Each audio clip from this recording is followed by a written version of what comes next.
Hello, it's a sunny day. Tirik na tirik ang araw dito sa Ipoh City, sa Kawit, Cavite. Pero hindi ako mangangawit dahil ang ganda ng auto na to.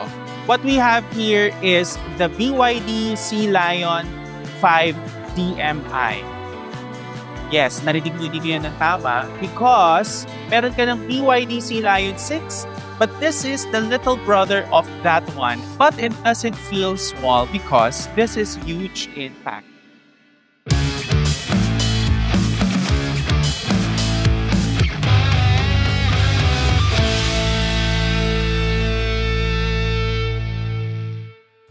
Okay, so bibigyan namin kayo ng quick preview of the BYD Sea Lion 5 DMI. Dito sa harapan, as you can see, it looks elegant, di ba? And halimbawa, kung nasa malayo ka, pag nakita mo tong sasakyan na to, you have the road presence. So, of course, typical, you have your daytime running lights dito. For the wheels naman and rims, you have 18-inch alloy wheels wrapped in 225/60 tires. But also, may mga character lines ka rin dito which adds more sophistication to the vehicle. Now, let's go inside and pag-usapan naman natin yung interior. Alright, so kunwari passenger princess tayo. Diba? Dahil pag bumili ka ng ganitong klaseng auto, ipangahatid mo to sa anak mo, sa misis mo, sa asawa mo, o sa nanay mo. Diba? So, this is a POV as a passenger. Okay, halimbawa kung ako ang passenger princess, unang-una sa lahat, maluwag. Okay? Maluwag siya. And I like the seats because komportable. Sa pasahero kasi, it's very important na pag meron kang upuan, kailangan supported yung dito. Oo. So, eto maganda yung maganda yung structure niya. Hindi siya nakakangalay. But also, the interior feels luxurious. I mean, in a typical BYD fashion naman, everything is functional and easy to reach. So, you have your rotating screen here that's capable of Android Auto and Apple CarPlay. Diba? Like for example, if you want a landscape view or vertical view, pwede mo yung pindutin dito, which is very nice.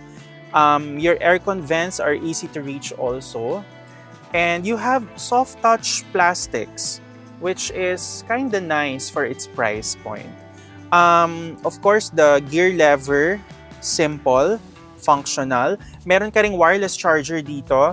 You have two USB-A ports dito sa may baba and also a 12-volt socket. And also, yung mga buttons mo dito, for the drive modes, you have the Eco, Normal, and Sport, and then electronic parking brake, 2 cup holders, and you have storage area here. And also, meron ka ring NFC tag, di ba? Pwede mo ilagay, itap dyan, which is nice. Now, wala siyang sunroof or moonroof, which is okay. Kasi pag naghahanap ka naman ng sasakyan, hindi naman yun yung laging selling point eh. Diba? What's really after for the buyers are the efficiency and the ease of maintenance. So I guess yung pagkawala naman ng sunroof or moonroof, eh hindi naman siya huge buying factor for Filipinos, no? Parang pero nagiging standard na siya na feature, di ba? Na nakikita natin sa mga auto. So ngayon, pasok tayo sa likod and let's see the space. Alright, dito naman tayo sa may likuran.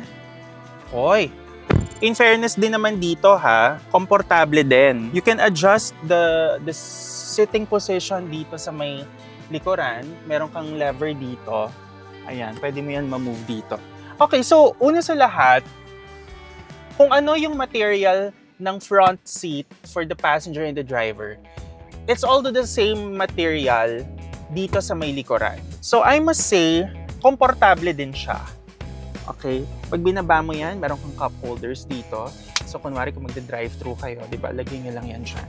You have aircon vents here, which is very helpful during the summer heat or, well, typical naman mainit talaga sa Pilipinas. Okay, may handle ka dito.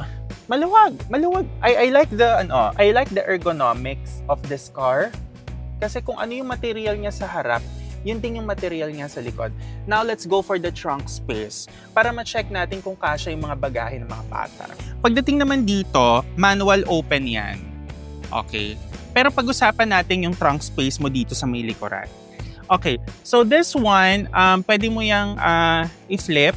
Also, pwede mo rin siyang tanggalin. Dito naman, sa ilalim niya, you see some storage spaces here na pwede mo pang paglagyan ng mga gamit. So dito, I think kasya dito yung dalawang full-size na maleta na nakahiga. But also, you have vehicle-to-load function, which is very functional. You have vehicle-to-load function also.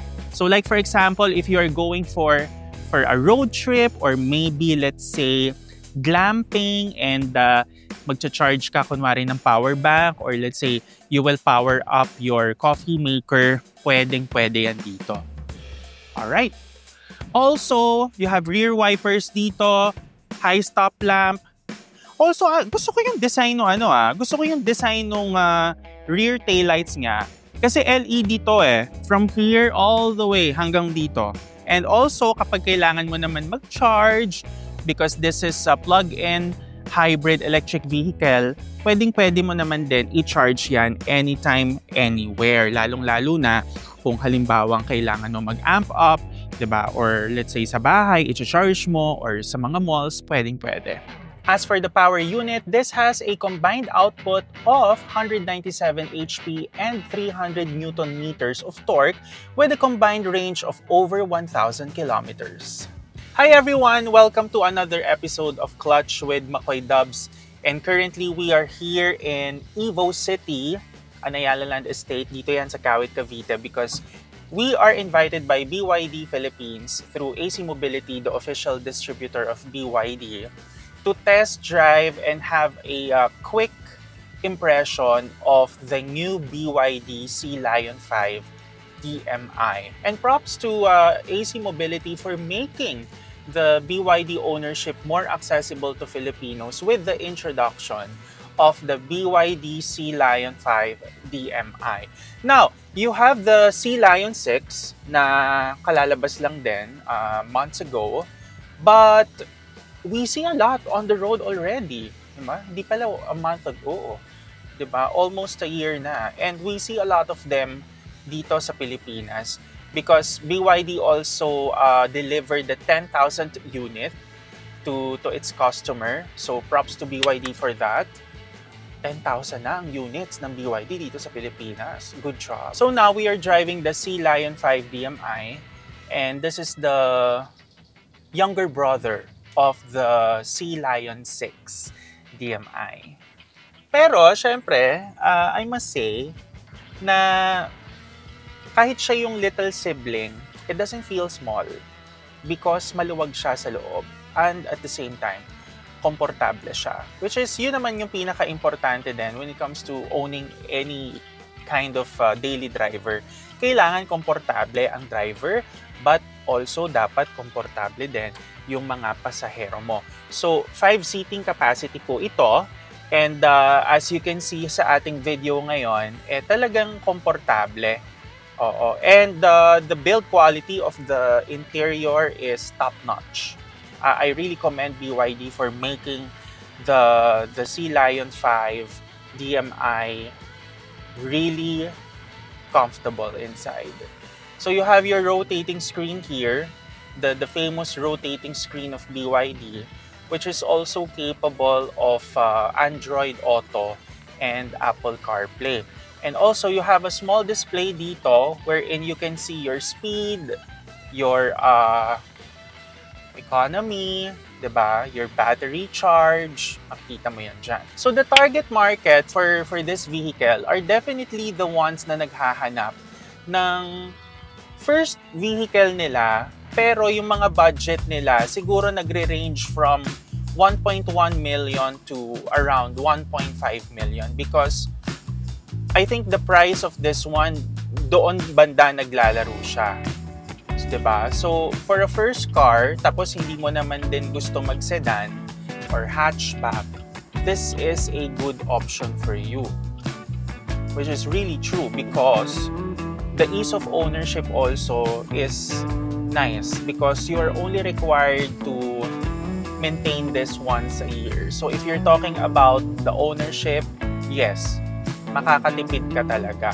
Kasi once a year ka lang dadalaw sa dealership para magpa-maintain. Diba? So, anong ibig sabihin nun? More time for yourself, for your family, and more time also to enjoy the car. Kasi, lagi lang siyang nasa iyo, di ba? Isang beses mo lang siya dadalhin sa dealership. So, we are going to do some acceleration runs and handling runs for us to feel the handling capabilities and also the road composure of the Sea Lion 5 DMI. So, U-turn tayo dito. Komportable, tsaka ang tulin. Take note, standard mode pa lang to or normal mode. Pero ang tulin, ibibigay niya sa'yo pag kinakailangan. O, diba? Yun naman ang maganda sa mga electric vehicles. Talagang ibibigay niya sa yung torque na kailangan mo. Kunwari, pagka kailangan mo mag-overtake in an instant, ibibigay niya talaga sa iyo yan. Okay, kapag meron ka nito, hindi mo na to kailangan i-charge. Dahil the engine will be the one to charge it for you. Which is very nice din, di ba? At least hindi ka na mag-iisip na, hala, kailangan ko mag-charge or isaksak sa kuryente. Because the combined range for this one, because the combined range of the BYD Sea Lion 5 DMI is over 1,000 kilometers. Imagine that. 1,000 kilometers? Pwede na ako magpabalik-balik sa Baguio niyan, siguro 3 beses, no? Or like for example, kung daily driver mo to at kung nagtatrabaho ka sa Makati at nakatira ka kunwari, let's say, Pasay, siguro sa isang buwan, 1 beses ka lang pupunta ng gas station. Could you imagine that?